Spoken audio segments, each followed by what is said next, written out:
దీపారాధనకి పత్తి నిండుకుంది, అందుకోసమే వేరే వాళ్ళ పొలం ఇది. ఇది ఎవరిదో పొలం, మేము తెంపుతున్నాము.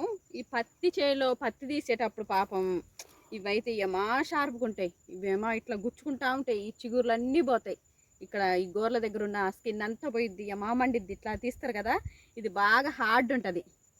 ఇంకా కొన్ని రోజులు అయితే ఎండిపోయిద్ది ఇది పొలం. ఎండిపోయాక పత్తి ఏమో ఇలాగ రాలిపోతూ ఉంటుంది, కిందకు వచ్చేస్తూ ఉంటుంది.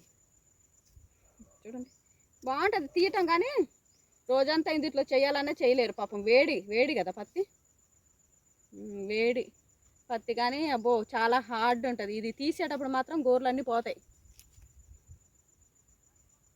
ఊర్లలో ఏం చేస్తారంటే ఈ పత్తి ఇట్లా తీసేసి జల్లో పెట్టుకొని వెళ్తూ ఉంటారు, అందంగా కనబడిద్ది. కాదు, ఈ పత్తి తీసి ఇలా పెట్టిద్ది, మీ అక్క పెట్టిద్ది, నేను చూసా.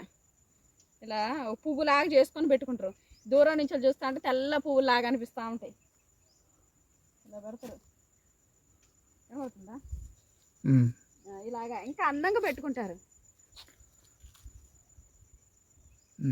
ఇంకా ఇట్లాగే జల్ల మధ్యలో పెట్టుకుంటూ వెళ్తారు. అంటే అల్లేసి ఇలా ఇలా ఇలా ఇలా పెట్టుకొని ఇలా అందంగా చూసుకుంటూ వెళ్తారు. ఇక చూడండి ఎంత రాలిపోతుందో. అయిపోయింది ఇది, ఇంకో 4-5 చెట్లు, 4-5 కాయలు ఉన్నాయి. ఇక చూడు ఎట్లా రాలిపోతుందో కిందికి, ఇలా కిందికి వచ్చేస్తుంది. ఇలా అంటే వచ్చేస్తుంది.